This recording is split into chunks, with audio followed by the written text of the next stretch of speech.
Hello everyone. Razor Blade Mango here. And today I am here to talk about a game that I have been slowly making my way through these last few months. And weirdly enough, coincidentally, I beat it just a few days before the next two games in the series were shown off. And of course, that would be Like a Dragon, Ishin, which is a remake. I put that in quotes, and I'll get to that in a sec. Remake of the 2014 Japan-only game Ryuga Gotoku Ishin. And of course, this is developed by the Busy Bees over at Ryuga Gotoku Studio, published by Sega. This is, was one of my most highly anticipated games of the year. This is one of the games outside of it coming out in any year. Regardless, this is a game that I was looking forward to finally playing because, like I mentioned, it's only been available in Japan until now. And it's been, again, remade by Ryuga Gotoku. However, I think the term remake is a little misleading because nowadays we have varying degrees of remakes in the land of video games. And if I were to sort Like a Dragon Ishin into a category in this umbrella term of remakes, I would say this is more of a glorified remaster. It's got some gameplay additions, it obviously has a huge visual upgrade, but it's not the remake that Ryuga Gotoku is parading it around as. So, how is the game itself? It's pretty good. I don't think it's one of the strongest games in the Like a Dragon series. I would say this is maybe one of the mid-tier ones in my personal ranking. I'd probably put this somewhere in the middle. But the game itself, like I said, is pretty good. And I don't regret the money and time I spent on it. Let's start with the main story, which I think, if we're talking flaws, I think the main story is one of the weaker elements of Like a Dragon Ishin. Because I thought it was just okay. I think the beginning is cool, and a lot of the enjoyment I got from the game came from Ryoma's interactions with the historical figures played by fan-favorite characters, especially Majima. However, the main arc of Ryoma seeking revenge for the death of his father figure kind of fizzles out well before the end. And it irritatingly doesn't go to some of the much more dark places that I think it could have gone. There are certain points in the story where it flirts with going to some really dark, disturbing territory, but it chickens out. And it never goes there. And it ends up being more frustrating and underwhelming than satisfying.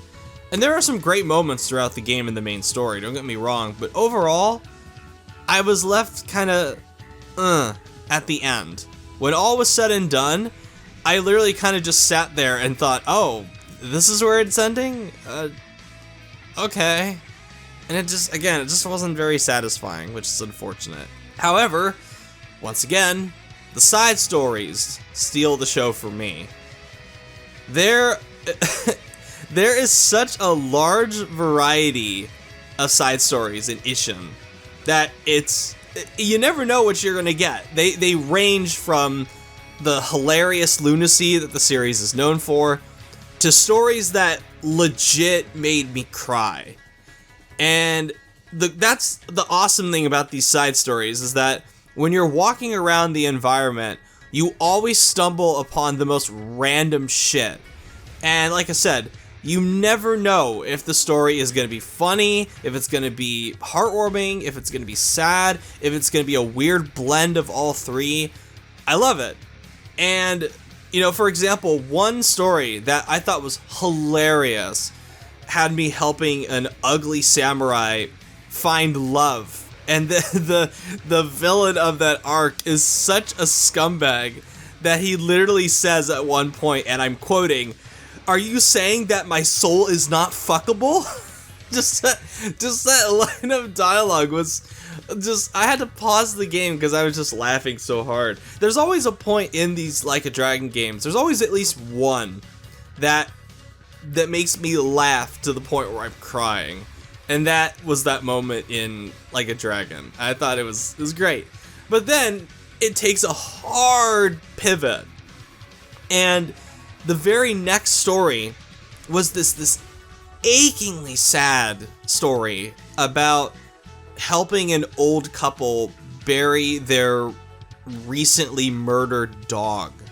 And that story and how it plays out, I was legit, I literally, that's another one where I had to like pause the game and kind of like wait for my eyes to like stop being watery, because I literally could not see the screen because of how much like I was like tearing up at this. It was so sad. Now that I'm actually thinking about it again, it's just oh my god. But the biggest side story and the biggest activity and my absolute favorite part of Ishin is Another Life, which is this new farming side story / mini game. And let me tell you guys, I got deep into this thing.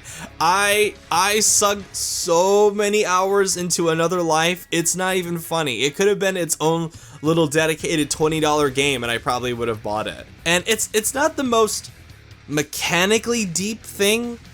It's basically just you are running this farm, you're helping this girl who's basically the stand-in for Haruka, and I couldn't believe how addicting this story was. For one thing, it's Haruka, which is like, if you've played any of the Like a Dragon games, at least in the Kazuma saga, you know how important Haruka is to Kiryu, and you immediately just want to help her because you don't want to watch this really nice, sweet young woman lose her house because her parents just died. It's like, come on, you kind of have to do it. I loved Another Life, and by the time it was over, I was actually sad that there wasn't more, and I thought, oh, well, Another Life is done now. I'm gonna have to go back to the main story. Fuck, this sucks. But even though the main story is it's okay. But Another Life was just something really special, and I hope to see more of this in future installments.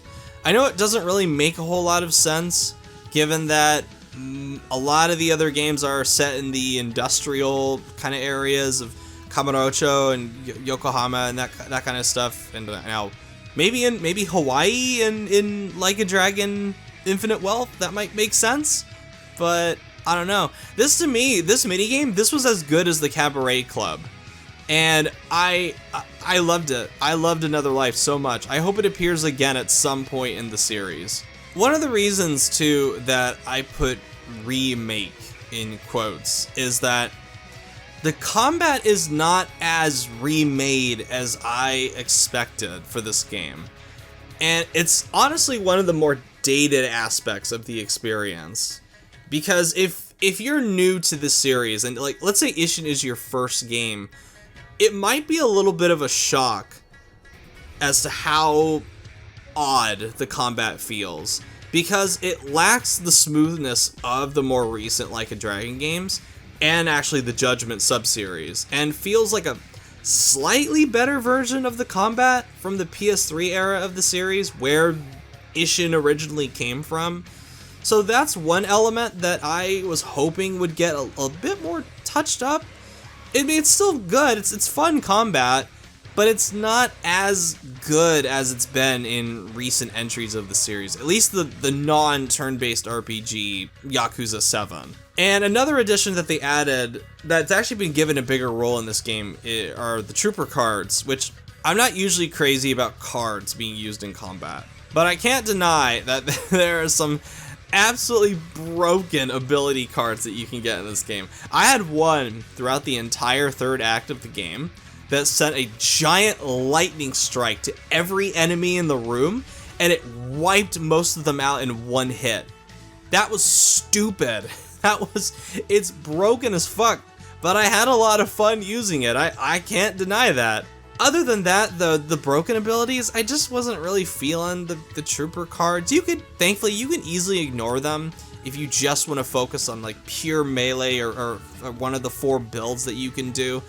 But trooper cards and Yakuza combat, it's an interesting experiment here, but it's something I don't really want them to repeat all that much. Not really, not for the future. And yeah, that's really all I gotta say about Like a Dragon Ishin. Would I recommend it? Yeah, absolutely. Even though I don't think this is one of the best Like a Dragon games, like I said, I put this somewhere in the middle.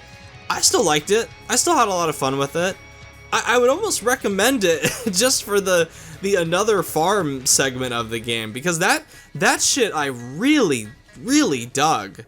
And like I said, if they had just split that away from the main story and offered that as some $20 sub thing, where you as you're helping this Haruka surrogate run the family farm and help her out and bond with her and stuff, $20? Yeah, there you go.